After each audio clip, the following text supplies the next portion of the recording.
Hello, everyone. Welcome to the Horror Room. I'm Travis Bruce, and today we're doing another indie horror spotlight. I have with us today a indie film director, Doug Roos, and he has a new movie that's going to be out soon. It's called Bakemono.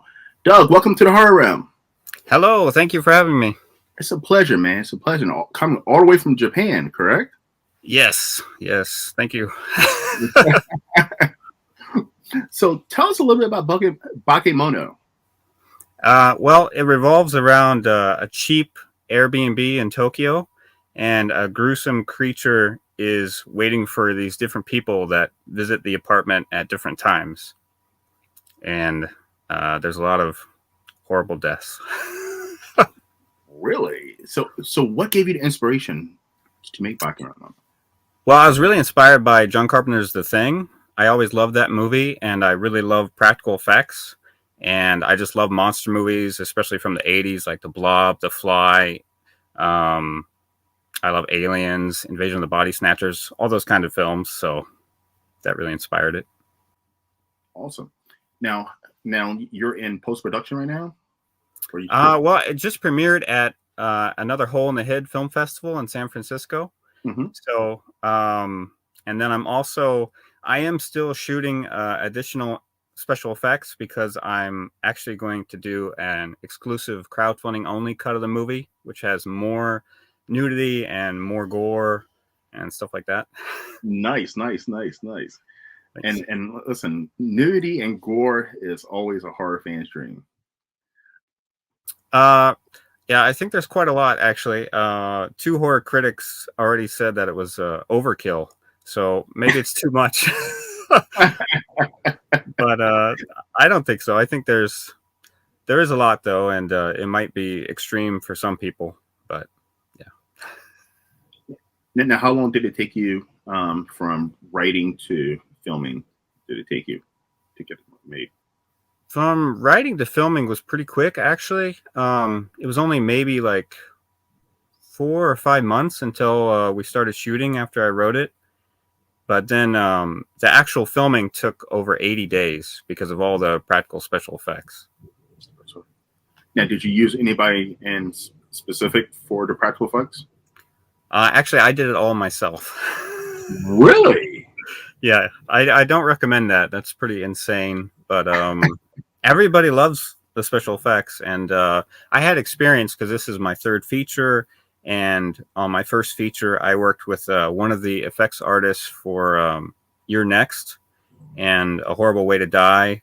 And also another effects artist who did A Winter's Bone, which is not horror, but it had some horrific scenes in it. So I learned a lot from both of them. So this is a 2-part question. What is one positive takeaway from making this movie that you're like, you know what, that worked well, and I want to carry that over to the next film? And the second part of the question is, what is one thing that you're like, oh, fuck, I'm never doing that again?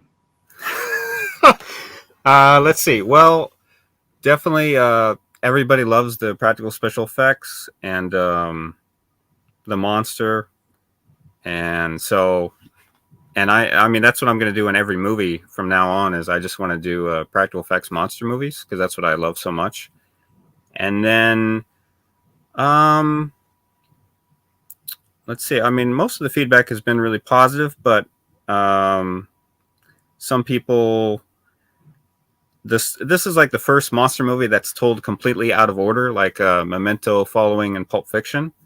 Mm-hmm. And some people might have trouble with that. Like, I think if you've seen those other movies, if you've seen a bunch of films, I don't think it's that hard. Like, my 70-year-old father had no problem watching it, and I didn't tell him anything about it beforehand. So I don't think it's hard to follow, and neither does he. But and I think most people get it. But yeah, I'm not going to do the that out of order thing again.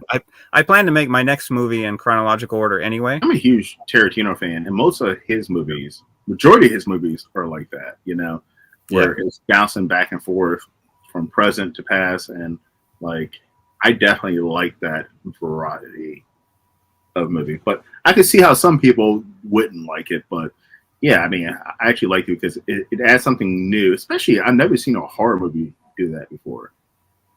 Yeah, I think it's really rare for horror movies. There's like Oculus and like there's a few, but yeah, it's still like for horror, it's just not very common. And even with Quentin Tarantino, he was talking about um, back before Pulp Fiction really came out, like he was worried about that, and he thought it was like just one of his weird Quentin movies. And actually, he did a private filmmaker screening, and there was like a lot of people maybe didn't quite get it. And actually, there was one filmmaker who was going to sit him down and give him a really hard talk and probably tell him that his movie was terrible. Mhm. But then it won at Cannes, so everybody was quiet. But that's And crazy.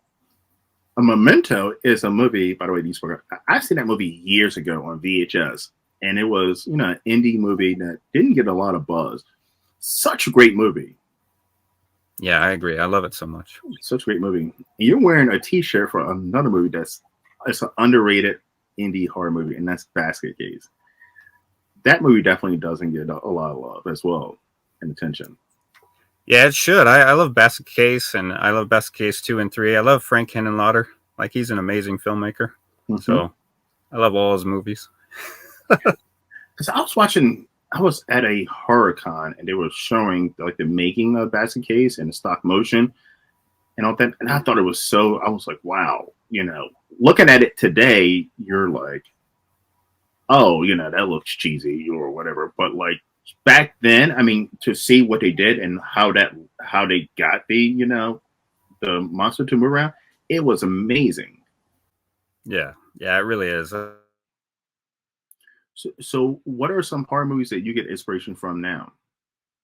Are there any newer horror movies out there, that you fell in love with that you think that most people don't know about, or it hasn't gotten any attention recently?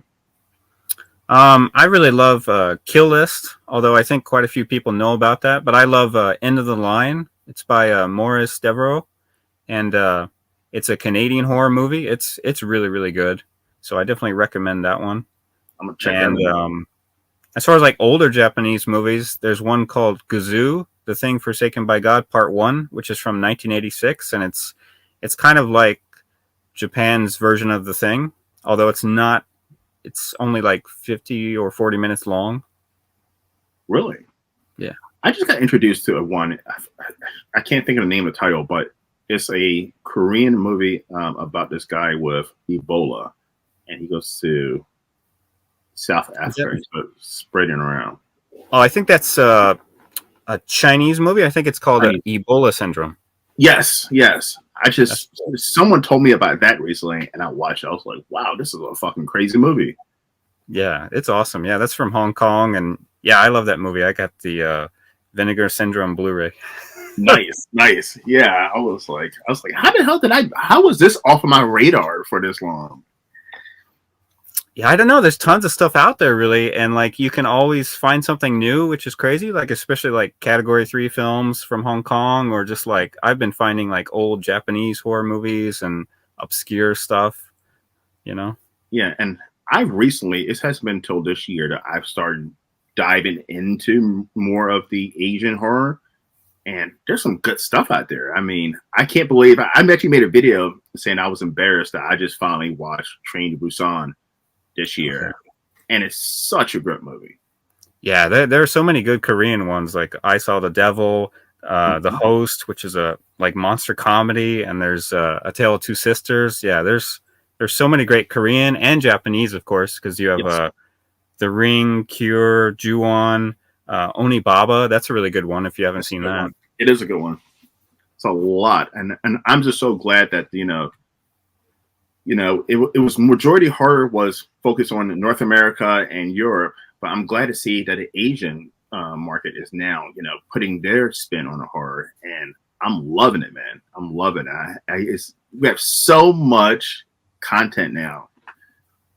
Yeah, it's awesome. I think we're kind of spoiled actually by all the streaming services, and I don't really like the streaming services, but I love like all the boutique Blu-ray labels out there. Hmm. They're amazing, and there's so many films that you can find and watch now, and so many have been like restored with special features. It's incredible. Like Door was recently restored, and Door 2.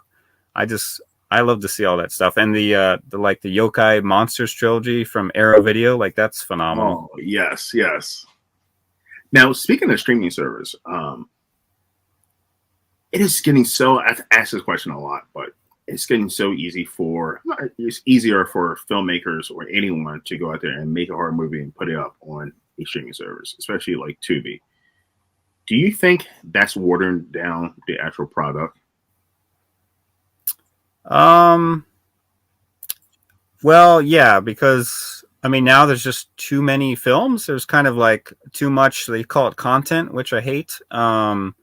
Because like Netflix kind of devalued movies, so now a lot of people don't even want to pay for them, and um, it's really kind of a shame. Like if you make an indie horror film now, it's Brian Usna was saying it's easier than ever to make an indie horror film, but it's harder than ever to really get it out there. It has to be like really, really good, and even then, I think it can be difficult. It's tough. I mean, because as someone who's a movie watcher, if I go on to Tubi, Netflix, or anything, it's like unless someone has told me that, oh, this is a movie you need to watch, or this is something on should be on your radar, I'm just clicking through and like, yeah, this looks good, and I click on, and then 10 seconds later, I'm off it, and it gets to a point I do that several times in a row. That I'm like, you know what, screw it, I'm gonna go to something I know is good, and I'm watching something from the past, and I feel like that's doing an injustice to a lot of the indie filmmakers who are actually putting good stuff out there because they're getting bogged down with the crappy stuff that's out there. Yeah, yeah, it really kind of sucks. It's unfortunate for everybody, really, and yeah, I mean, whenever I watch a movie, like I will always sit and just finish the whole movie, even if it's terrible. But yeah, it is hard, and I mean that, I think I mean, it's in a way, it's kind of always been like that to a degree because you've always had to try to find the gems. But Mm-hmm. it's just that now there's so many more films and they're so easy to watch, and you can easily be like duped by like a nice poster or something. Yes, So yeah, it's hard to know like what's really good or not, and you have to. I don't know. It's tough. it is. It is because I mean, I grew up in the VHS days of going to the video store, and yeah, like you walked in there, and most of the indie horror it was filled with indie horror movies, and you were going by the poster. You go turn around, look at the description. This looks good, and yeah, I mean, you took it home and you watched it, even though if it was bad, which most of the time it wasn't. But even if it was bad, you paid money for it. You watched it, and I just feel like with streaming services, people are just gonna if they don't like it, they're gonna click off, boom, and go to something else. Yeah, I mean, Brian Usna talked about the same thing, and it's kind of a shame because like we're kind of too spoiled now with all these movies. But sorry, I had to plug in my computer.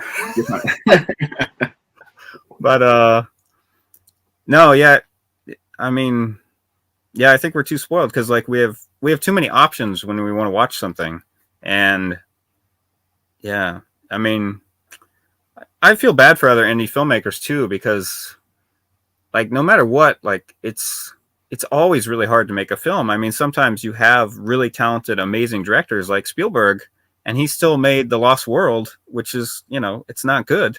Yeah, yeah. I mean, the first Jurassic Park is phenomenal, but The Lost World, so But even like when it comes to streaming services, they're doing their own exclusive, like Netflix exclusive. And it seems like with those, they're just putting a bunch of big name actors in it, and they're putting out crappy movies. And those, I mean, that's what they're filling their platforms up with right now. yeah, I really don't like Netflix. Yeah, I don't either. Netflix was actually built on the back of indies, and then once they got access to Hollywood films, they kicked off the indies.